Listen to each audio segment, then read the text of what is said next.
Muy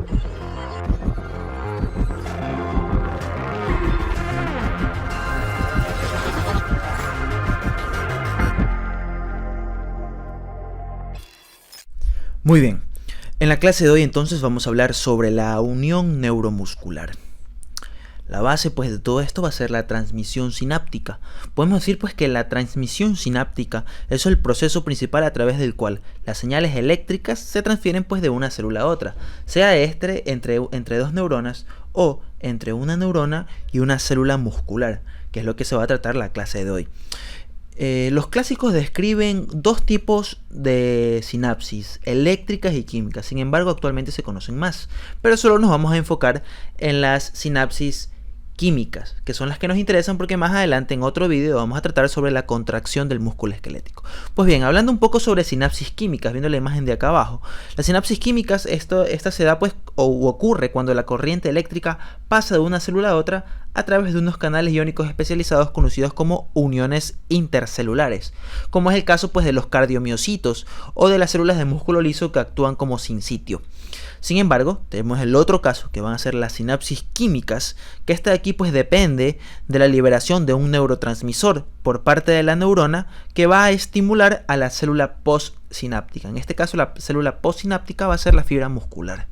Hablando un poco sobre neurotransmisores, quizás ya los han de haber escuchado cuando vieron en neuroanatomía. El neurotransmisor principal que va a causar la contracción del músculo esquelético va a ser la acetilcolina.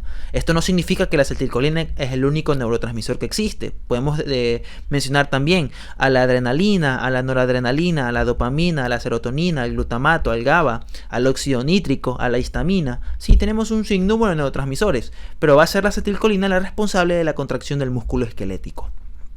Ahora pues bien, cuando una neurona motora, ¿sí?, sinapta con una fibra de músculo esquelético, forma algo que se lo conoce como la placa motora terminal o unión neuromuscular.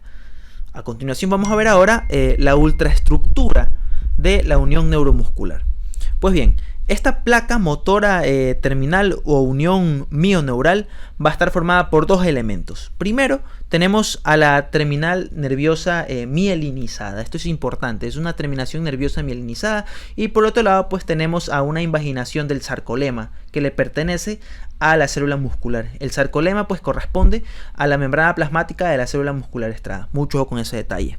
Hablando entonces primero sobre esta célula muscular, ¿sí? Esta célula muscular pues presenta una invaginación, el sarcolema presenta una invaginación, toda esta invaginación gigante es lo que se conoce como la gotiera o valle sináptico. Esta gotiera o valle sináptico presenta múltiples depresiones y repliegues que se los conocen pues como hendiduras y crestas subneurales. Las hendiduras son las depresiones y los repliegues son las crestas subneurales, ¿sí? Mucho ojo con ese detalle. La función de estas hendiduras y crestas subneurales van a ser poder ampliar el área de superficie para que en esta región puedan existir una mayor cantidad de receptores de acetilcolina.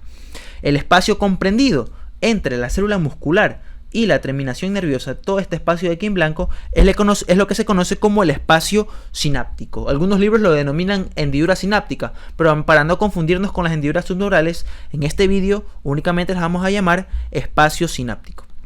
Ahora, en cuanto a la terminación nerviosa, les mencioné que la terminación nerviosa va a estar mielinizada, es decir, que va a estar cubierta por una célula de Schwann, ¿sí? Esta terminación nerviosa pues presenta varias dilataciones, conocidos como botones sinápticos.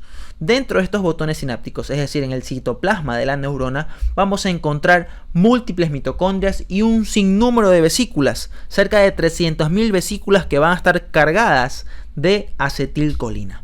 Esto pues en cuanto a la ultraestructura. Hablemos ahora sobre la transmisión sináptica. El proceso de la transmisión sináptica por vía química pues comprende tres pasos principalmente: síntesis y secreción de acetilcolina, despolarización de la célula postsináptica y la degradación de la acetilcolina por parte de la acetilcolina esterasa. A continuación vamos a ver estos pasos descritos con lujo de detalle. Comencemos hablando entonces de la síntesis y de la secreción.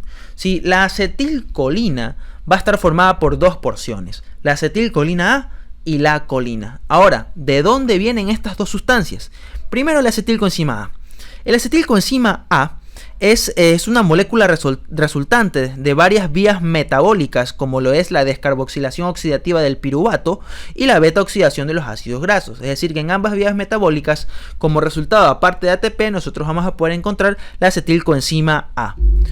Por el otro lado tenemos a la colina, ¿sí? Mucho ojo con este detalle. Esta acetilcoenzima A, todo este proceso se lleva dentro de la mitocondria de la neurona. Es decir, que la acetilcoenzima A es una molécula que puede ser producida por la neurona. Sin embargo, con la colina es otra historia. La colina es una molécula que no puede ser producida por la neurona. De esta manera, pues se necesita importar colina. Es decir, se necesita trasladar colina desde el medio externo hacia el medio interno a través de una proteína transportadora, o mejor dicho, un cotransportador de sodio-colina. Y así es como la colina pues ingresa al interior de la célula.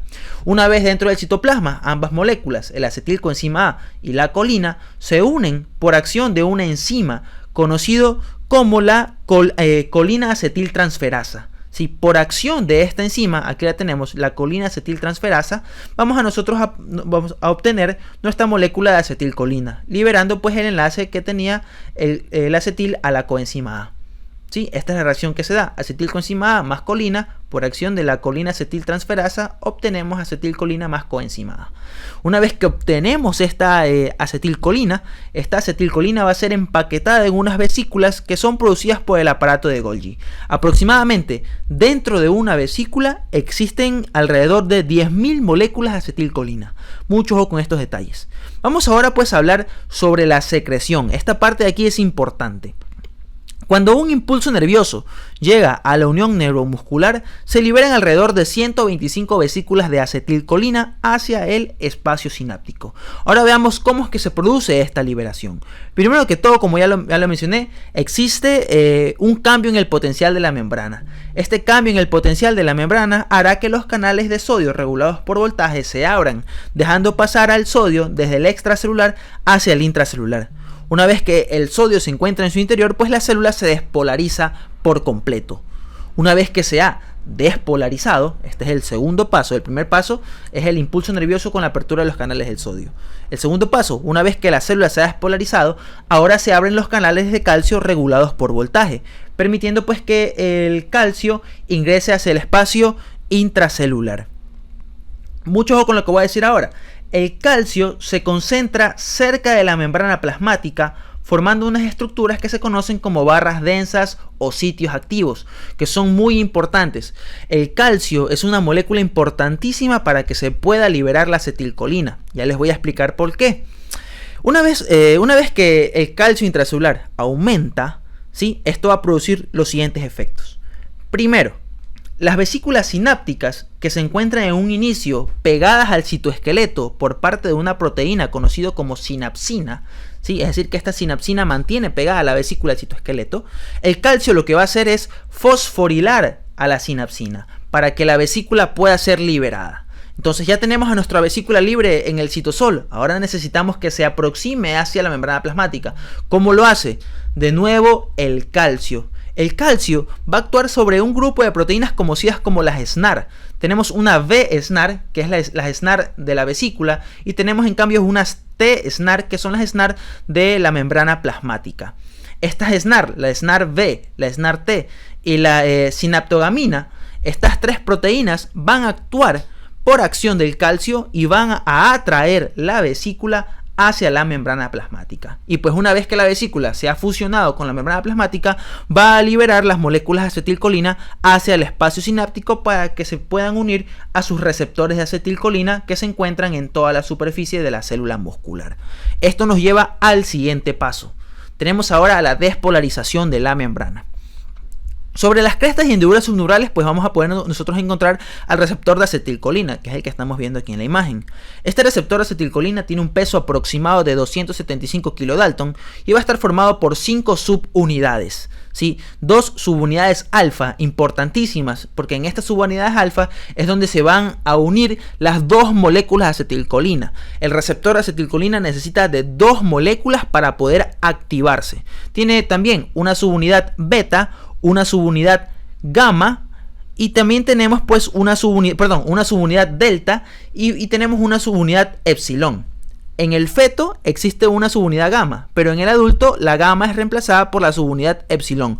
Mucho ojo con ese detalle. Y pues bien, una vez que la acetilcolina se ha unido a su receptor, da paso a los iones de sodio para que puedan ingresar a la célula muscular y de esta manera pues se puedan despolarizar y alcanzar una carga positiva de más 50 o más 75 milivoltios. Esa es la carga con la que se despolariza la célula muscular. Más 50 o más 75 milivoltios. Finalmente, pues tenemos ahora a la degradación de la acetilcolina. La acetilcolina, una vez que ha sido utilizada por sus receptores, debe de irse, ¿no? Caso contrario, pues la fibra muscular va a estar constantemente excitada y puede alcanzar incluso espasmos musculares o la tetanización. Entonces, la acetilcolina se elimina rápidamente mediante dos medios. El primero y el más importante es la acetilcolinesterasa, que es una enzima que se encuentra en la membrana prosináptica. Lo que va a hacer la acetilcolinesterasa es separar la acetilcolina en acetato y en colina. Por su lado, el acetato pues abandona el espacio sináptico, pero la colina es reciclada. La colina tiene que reingresar de nuevo a la neurona porque les dije que la colina no podía ser producida dentro de la neurona. Así que regresa a la neurona a través de un cotransportador. Acá también lo podemos observar. Sí, regresa a través de un cotransportador de sodio-colina. Y el otro medio pues es que la acetilcolina abandona el espacio sináptico y de esta manera pues no está en contacto con ningún receptor de la célula muscular. Y finalmente, un detalle importante que me olvidé de mencionar es que aparte de la colina, que también es reciclada, las vesículas también pueden ser recicladas.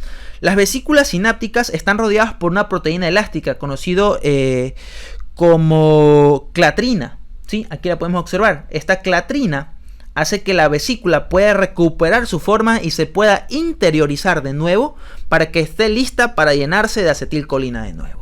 ¿Sí? Es la clatrina, la molécula que ayuda a reciclar las vesículas sinápticas.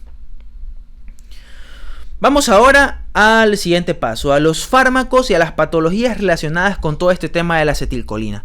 Como siempre he dicho, y como siempre se dirá, la fisiología es la base de la medicina, y entenderla pues nos facilitará el conocimiento de los mecanismos de acción de estos fármacos. En primer lugar tenemos a los fármacos similares a la acetilcolina, como lo son la metacolina, el carbacol y la nicotina, que actúan a nivel de la placa motora terminal, si tienen una función similar a la acetilcolina, pero con la diferencia de que estos no pueden ser eliminados por la acetilcolinesterasa. De esta manera podemos decir que estos fármacos de aquí tienen una acción más prolongada en comparación con la acetilcolina. Luego tenemos a los fármacos que inactivan a la acetilcolinesterasa. Tenemos a la neostigmina, fisiostigmina, piridostigmina y el fluorofosfato de disopropilo. Estas enzimas aquí pues van a actuar sobre la acetilcolinesterasa. Por lo tanto, con cada impulso nervioso, como no existe acetilcolinesterasa, con cada impulso nervioso se va a concentrar una mayor cantidad de acetilcolina, que va a estimular repetitivamente a la fibra muscular, pudiendo alcanzar incluso espasmos musculares y causar la muerte, por ejemplo por un espasmo laringio, que se cierran las cuerdas vocales. Ahora por otro lado, tenemos a los fármacos que bloquean la transmisión neuromuscular. Tenemos a los fármacos curariformes, el curare, y tenemos a la toxina botulínica. Por un lado, pues, el curare compite contra la acetilcolina para unirse con los receptores de acetilcolina. Entonces, si el curare ocupa el receptor de acetilcolina, ese receptor ya no sirve para que pueda ingresar sodio. Por el otro lado, tenemos a la toxina botulínica, que en cambio actúa sobre las proteínas SNAR que impiden la movilización de la vesícula sináptica hacia la membrana plasmática. En las enfermedades, no voy a entrar en lujo de detalle por si acaso, simplemente voy a hablar un pequeño tema para que puedan utilizar el conocimiento acá. Entonces, la myasthenia gravis la podemos definir como una enfermedad intensa, a veces letal, en la que el músculo estriado se encuentra debilitado y se cansa con facilidad. La base fisiopatológica de esta es que existen anticuerpos que destruyen los receptores de acetilcolina. ¿Sí? ¿Cuál va a ser una posible cura? ¿Sí? Aunque no existe cura, pero un posible tratamiento para esta myasthenia gravis. Como no existen muchos receptores de acetilcolina, lo que se puede hacer es aumentar la cantidad de acetilcolina. ¿Cómo la podemos compensar? Pues existen fármacos que inhiben la colinesterasa. Como ya lo mencioné, tenemos a la piridostigmina y a la fisiostigmina. De esta manera, como no existe acetilcolinesterasa, podemos compensar la falta de receptores con un aumento del neurotransmisor. Y por otro lado, pues tenemos a Lytton-Lambre, que es un trastorno muscular que ataca a los canales de calcio activados por voltaje. Recuerden que el calcio es una molécula importante para que se puedan liberar las vesículas, y como no existe calcio, no se pueden liberar las vesículas y no se da la contracción muscular. Finalmente, pues les quiero decir, chicos, que la sinapsis química es una sinapsis inherentemente unidireccional, es decir, pues que la membrana presináptica libera un neurotransmisor hacia la membrana postsináptica, que es la que contiene los receptores indicados para poder reconocer al neurotransmisor que ha sido secretado. Sin embargo, existen casos como por ejemplo a nivel del sistema nervioso central, donde la membrana postsináptica de la neurona es capaz de producir neurotransmisores en sentido retrógrado, ¿sí? Como es el caso pues del óxido nítrico. El óxido nítrico a nivel de las neuronas del sistema nervioso central difunde en sentido retrógrado y de alguna manera modula, ya sea potenciando o inhibiendo la liberación del neurotransmisor. De este modo, pues podemos decir que las sinapsis químicas deberían considerarse estrictamente unidireccionales en cuanto compete a la propagación de la señal, pero esta propagación de la señal va a estar condicionada por una comunicación química bidireccional entre las dos células que se encuentran interactuando. Y bueno, chicos, esto ha sido todo por hoy, espero que les haya gustado el vídeo. Si tienen alguna pregunta, sugerencia, lo pueden poner en los comentarios. No olviden de seguirme en mis redes sociales y sin más que decir, me despido. Adiós.